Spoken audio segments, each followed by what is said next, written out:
আসসালামু আলাইকুম। ঝর্ণাস কুকিং হাউজের আজকের আয়োজনে বেকারি স্টাইলে খুবই মজার খাস্তা নিমকি তৈরি করে দেখাবো। আর এই নিমকি সংরক্ষণ করে রাখতে পারবেন বেশ কিছুদিন। আমার চ্যানেলে যারা নতুন এখনও আমার চ্যানেলটি সাবস্ক্রাইব করেননি, প্লিজ আজই আমার চ্যানেলটি সাবস্ক্রাইব করে নিয়মিত আমার চ্যানেলের সাথেই থাকবেন। নিমকি তৈরি করার জন্য প্রথমে একটি মিক্সিং বলে আমি মেজারমেন্ট কাপের 1 কাপ ময়দা নিয়েছি, মানে এখানে 250 গ্রাম ময়দা আছে। এখন এই ময়দার মধ্যে দিয়ে দিব কালো জিরা 1 চা চামচ, দিয়ে দিচ্ছি লবণ 1/2 চা চামচ ও চিনি 1 চা চামচ দিয়ে সব শুকনো উপকরণগুলি ভালো মতো মিশিয়ে নিতে হবে। আর এখানে চিনিটা আমি মিষ্টির জন্য দেইনি, চিনিটা দিলে নিমকিগুলি অনেক খাস্তা ও টেস্ট হয়। এখন এই ময়দার মধ্যে 3 টেবিল চামচ রান্নার তেল দিয়ে ময়দার সাথে খুব ভালো মতো মেখে নিতে হবে। আর এখানে ময়দার পরিবর্তে আপনারা আটা দিয়েও করে নিতে পারেন, তবে সেই ক্ষেত্রে রেজাল্টটা ভালো আসে না। ময়দার সাথে তেলটা ভালো মতো মিশে গিয়েছে বোঝার উপায়, কিছুটা ময়দা হাতের মধ্যে মুঠো করে নিয়ে উপর থেকে ফেললে ভাঙবে না, যতক্ষণ না হাত দিয়ে হালকা চাপ দিবেন তখন বুঝে নিতে হবে ময়দার সাথে তেলটা ভালো মতো মিশে গিয়েছে।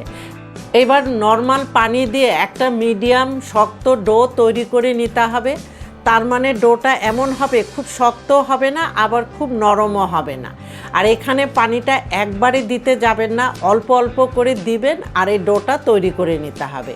মাখতে মাখতে বোল এবং হাত দুটাই ক্লিন হয়ে গিয়েছে, তার মানে আমার ডোটা মাখা হয়ে গিয়েছে। আর দেখেন ডোটা বেশ শক্ত আছে, এটা এবড়ো থেবড়ো এবং অমসৃণ আছে। এবার ডোটাকে একটি ভেজা কাপড় দিয়ে ঢেকে 30 মিনিটের জন্য রেস্টে রেখে দেব। 30 মিনিট পরে উপরের ভেজা কাপড়টা সরিয়ে নিয়েছি, ডোটা আগের থেকে একটু নরম হয়েছে। এখন এই ডোটাকে আরও কিছুক্ষণ ভালো মতো ময়ান করে নিয়ে একটা লম্বা লেচি কেটে নেব। লম্বা লেচি কেটে নিয়ে এই লেচিটাকে 2 ভাগ করে 1 ভাগ ভেজা কাপড় দিয়ে ঢেকে রেখে আর 1 ভাগ দিয়ে আমি একটা বড় রুটি বানিয়ে নেব।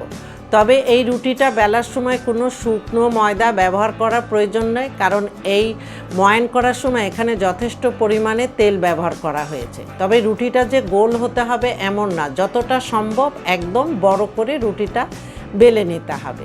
এখন এই রুটিটার উপরে আমি কিছুটা তেল দিয়ে হাত দিয়ে রুটিটার উপরে তেলটা খুব ভালো মতো মেখে দিতে হবে।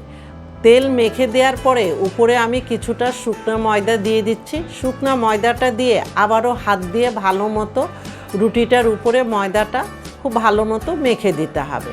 মাখানো হয়ে গেলে এখন এক সাইড থেকে আমি এইভাবে রোল করে নিব, যতটা সম্ভব টেনে টেনে রোলটা তৈরি করে নিয়ে এটাকে আবার আমি 3 ভাগ করে এখন ছোট ছোট লেচি কেটে নেব।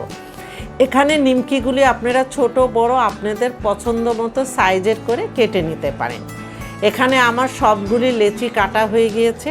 এখন আমি বোলের মধ্যে রেখে ভেজা কাপড় দিয়ে ঢেকে একটি লেচি নিয়ে উপর থেকে হাত দিয়ে একটু চাপ দিয়ে এখন একটা গোল রুটি বানিয়ে নেব। রুটিটা বানানো হয়ে গিয়েছে। এখন এক সাইড থেকে এইভাবে একটু ভাঁজ করে নিয়ে এক সাইডে একটু পানি দিয়ে আমি আর এক সাইড থেকে এটাকে হালকাভাবে সিল করে দিচ্ছি যেন খুলে না যায়। তবে খুব জোরে চেপে দেওয়ার কোনো প্রয়োজন নেই, এই হালকাভাবে চেপে দিলে দেখেন নিমকির শেপ তৈরি করা হয়ে গিয়েছে। আমি আরও একটি তৈরি করে এই কাঁটা চামচ দিয়ে উপরে এইভাবে একটু ছিদ্র করে দিচ্ছি যেন এই নিমকিগুলি আবার একটু ফুলে কম। তবে আপনারা চাইলে 2 ভাবেই তৈরি করে নিতে পারেন। নিমকিগুলি সব বানানো হয়ে গিয়েছে, এখন নিমকিগুলি আমি ভাজতে চলে যাচ্ছি। এর জন্য চুলায় আগের থেকে একটি প্যানে আমি বেশ কিছুটা তেল দিয়ে তেলগুলিকে আমি মিডিয়াম গরম করে নিয়েছি। আর এই নিমকিগুলি ডুবো তেলেই ভাজতে হবে।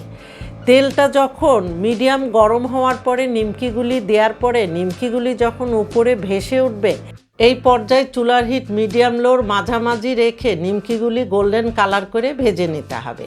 আর এই নিমকি ভাজার ক্ষেত্রে একটু সময় নিয়ে নিমকিগুলি ভেজে নিতে হবে, তা না হলে উপরের কালারটা দ্রুত চলে আসবে, ভিতরে নিমকিগুলি ভালো মতো ভাজা হবে না। প্রথম ব্যাচের নিমকিগুলি ভেজে নেওয়ার পরে দ্বিতীয় ব্যাচের নিমকিগুলি ভাজার সময় তেলটাকে আবারও মিডিয়াম গরম করে নিয়ে চুলার হিট মিডিয়াম লোর মাঝামাঝি রেখে একইভাবে নিমকিগুলি আমি ভেজে নিয়েছি। এখন আমি নিমকিগুলি দেখিয়ে দিচ্ছি যে কতটা মুচমুচে এবং পারফেক্ট হয়েছে।